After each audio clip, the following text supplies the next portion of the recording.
Now, can I ask you a question? Yeah. Do you want to be a great magician or a good one? Great one, hopefully. That's the goal. Well, you've taken a great trick and turned it into a good one. Okay. Ooh, it's dark out here. So guys, I'm just coming back from a run. I've been trying to run more and more. It's great. It's hard to find time as a parent, full-time job, also trying to do YouTube. It's hard to find time, so I've been doing it in the evenings. So one of the things I want to talk about today is the time my magic mentor hated my magic. So let's get into that now.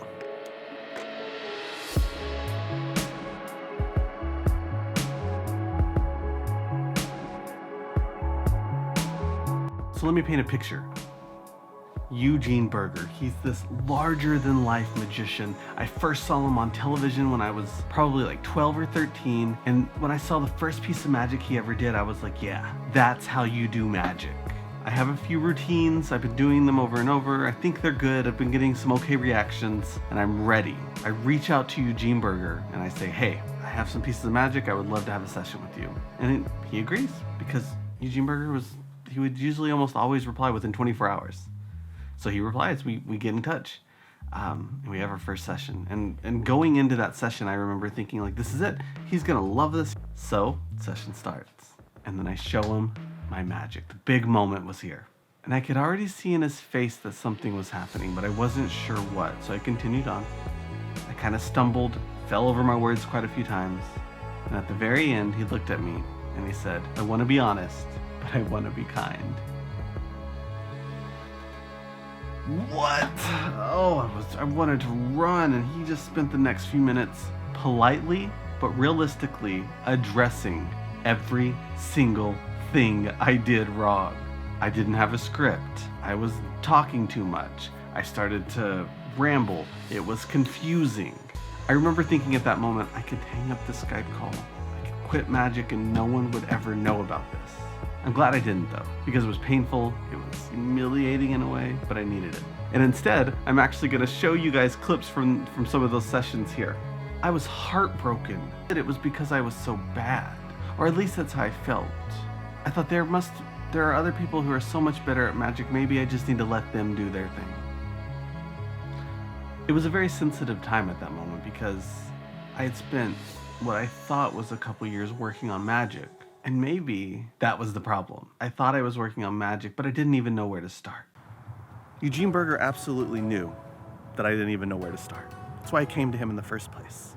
And he knew that he had to give me honest advice that was going to break my heart, but he also knew that it would, in the end, if I could sit through that, it would make me a better performer. So I left that first session kind of feeling defeated, but then I put in the work. I did the things he told me to do. Write a script. Rehearse that script until you know it inside and out. Practice, and then go show people. So I would record myself showing people.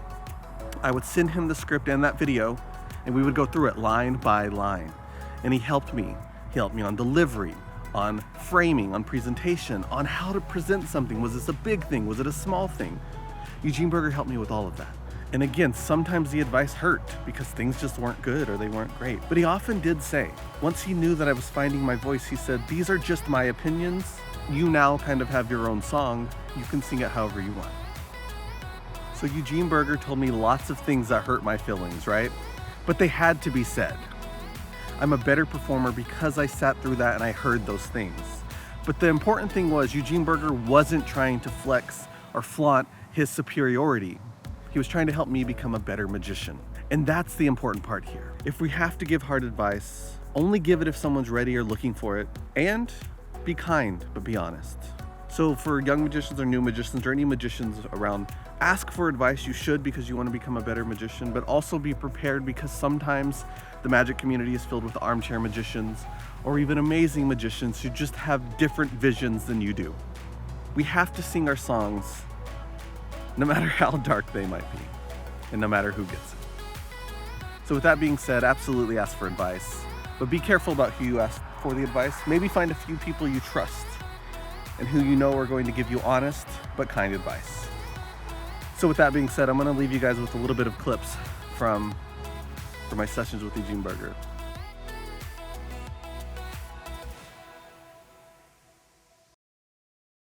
Right now, your presentation is being driven by what you are doing. I would like your presentation driven by what you're saying. Now, I'll tell you the whole thing, because it's just more than a magic trick. It's a whole experience that happens. Okay. By the way, the best book that really helped me about restaurant magic had nothing to do with restaurant magic. It was written by Aldous Huxley, author of Brave New Worlds, his second wife, Laura. And it's a book that, believe it or not, is still in print from the 60s. It's called You Are Not the Target. Get it from Amazon. Okay. And it's about, when people get rude and weird and all that, it's not about you. Their wife is unfaithful, the kids are on drugs, their boss is a nutcase, and you just happen to be where they're freaking out. That's all, at the party or at the event. And that's why many people think they can just be utterly rude to you, because you are in a service capacity. That makes sense. I think being a success is being able to just let that happen and just being able to smile and not take it personally and not get caught up in it and not let it, just always be a professional. And because here's the deal. Once you've got a track that the train can run on, the train can go off track onto a different track and still come back to the original track. Okay. If you think of something clever to say. On the other hand, on those days when I am utterly dull, when I don't think of anything clever to say, I just stay on the main track. Having a day where I'm being clever and funny, then I can go off track and do things. But it's the confidence that comes with knowing that there's a basic track and you know what it is, and nothing can shake that. And therefore the train is not going to wobble from side to side. It's going to stay on this track, or maybe take a side track and come back. Okay. That having a script gives you the freedom to depart from it intelligently. Yeah. Yeah. Just depart from it, Yeah, absolutely. Do me a favor and pick a car, know what's happening. Well, this routine is kind of mysterious to me, I have to tell you. I've watched the video several times, and I've read the script, which of course doesn't match the video. In this video, there's just a lot of movement that's unnecessary. Okay. Hand movement. And what I want you to do is really to focus on getting to a point of stillness. Okay. So that you're speaking out of stillness and not speaking out of movement. Do you understand that? Yeah. What I'm saying? And that's something that you can work on in rehearsal, and that'll make you a much stronger performer. Because right now it's a little frantic. And I want to see that go away.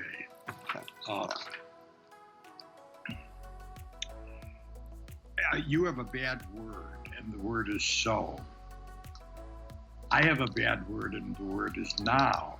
So I can appreciate bad words.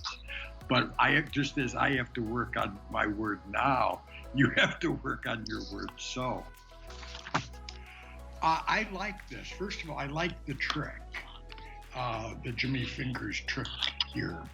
And I like the fact that you did it in a different way by not putting your hand behind your back, which I never much liked. Here's what now of course what I do, of course, is give you my take on it. And I can understand if you say, that's interesting, Eugene, but I prefer to follow my own way of thinking about it. But here's the deal. I would rather see you be the source of the magic and not a dead guy that we don't know anything about. So I have rewritten the script with that in mind. So let's go through it together. Are oftentimes the most common things that we take for granted, like a card, a coin, and a pen. Perfect. He also asked me a fascinating question. Now, here, I don't want to bring out the envelope quite yet. I want to hold the envelope for a little later, for a moment later. We can change our destiny by the choices we make of your destiny. Now, maybe we need a final line after they read.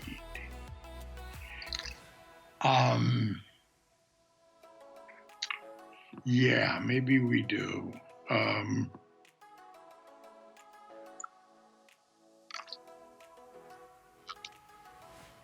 Yeah, the way through. That destiny is what it is, and you can't change it.